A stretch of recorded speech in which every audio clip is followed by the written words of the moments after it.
Nous aimons notre club, Nîmes Olympique, mais notre stade des Costières est vétuste. Il n'est plus homologué. Nous ne pourrions pas, par exemple, y organiser un match de Coupe d'Europe. Nous allons donc construire un nouveau stade. Non pas avec de l'argent public, mais avec des fonds privés. Un club professionnel de football doit être propriétaire de son stade. Un club professionnel de football est une entreprise de spectacle. Et une entreprise de spectacle se doit d'accueillir au mieux les spectateurs qui viennent voir un spectacle. Nous allons donc offrir un stade très confortable à des particuliers, mais aussi à des entreprises qui pourront venir avec leurs clients ou avec leurs amis.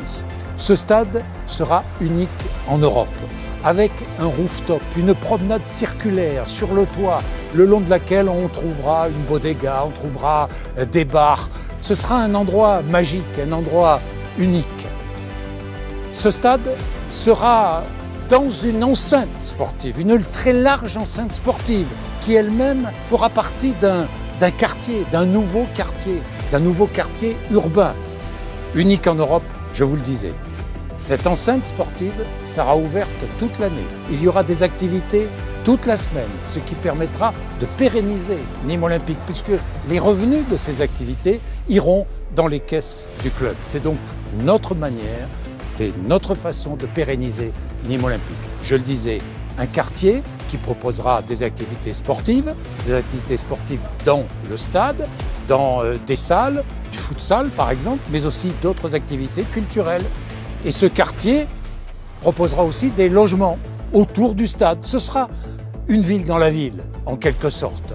Ce qu'il y a de formidable dans ce projet, c'est que c'est un nouveau projet, c'est un engagement financier considérable, mais au-delà de cela, ce qu'il y a de formidable, c'est qu'il va respecter toutes les normes environnementales indispensables et surtout, il va créer beaucoup d'emplois.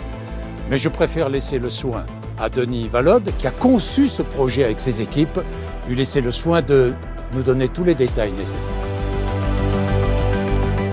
Ce projet d'un nouveau stade à Nîmes, c'est un projet unique.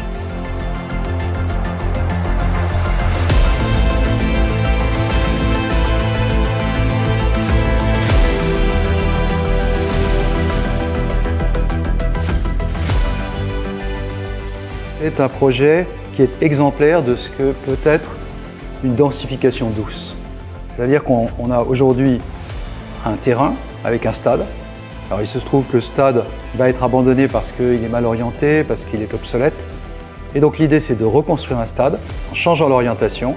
Le bilan c'est qu'avant on avait un stade, maintenant on a un stade, et on a en plus un quartier qui est arboré. Et donc finalement on a densifié et en même temps c'est quelque chose qui est plus perméable qu'avant.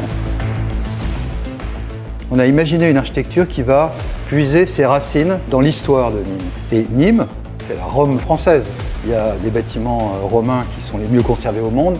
Et donc on a imaginé le stade avec une architecture ordonnancée, avec une architecture superposée, avec une architecture puissante, et puis des arcatures qu'on exploite. Alors c'est une architecture vraiment contemporaine, parce que Nîmes, c'est une métropole contemporaine qui se développe aujourd'hui, donc c'est une architecture réellement contemporaine, mais qui va exprimer quelque chose qui va toucher les gens. C'est un projet dans lequel il va y avoir une mixité qui va être programmatique, ça veut dire une mixité socioculturelle.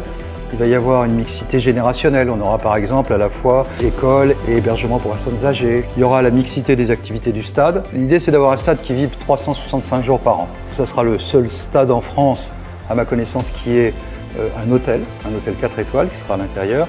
Il y a des activités sportives, il va y avoir des bureaux, des logements. Il y aura même une terrasse où les gens pourront venir se détendre, même pique-niquer. Faire un écoquartier, ça peut être aller chercher aussi des références qui sont des références traditionnelles. Donc l'idée, c'est de faire, au fond, une version contemporaine de la ville méditerranéenne traditionnelle. Et le centre historique de Nîmes est un exemple. Donc ça veut dire que dans ce quartier, on va trouver des passages sous voûte, des ruelles, on va trouver des placettes, des tas d'endroits qui sont facilement ombragés. Et ça, c'est un enjeu l'été. Ça sera, donc, je le disais, un quartier vraiment vivant, à la fois du côté du quartier lui-même et aussi à l'intérieur même du stade. C'est un projet exemplaire qui illustre l'idée de densification douce. C'est un projet exemplaire parce que c'est un projet qui développe énormément la mixité. Ensuite, il est exemplaire du point de vue de son architecture. parce qu'il va puiser ses racines dans la romanité tout en étant extrêmement contemporain. Et enfin, c'est un quartier qui se veut absolument exemplaire au plan de l'environnement, un écoquartier dans lequel il y aura à la fois des dispositifs qui rappellent la ville traditionnelle méditerranéenne avec toutes ses qualités, ses ombrages, etc. Et puis une vraie réflexion au niveau de l'énergie.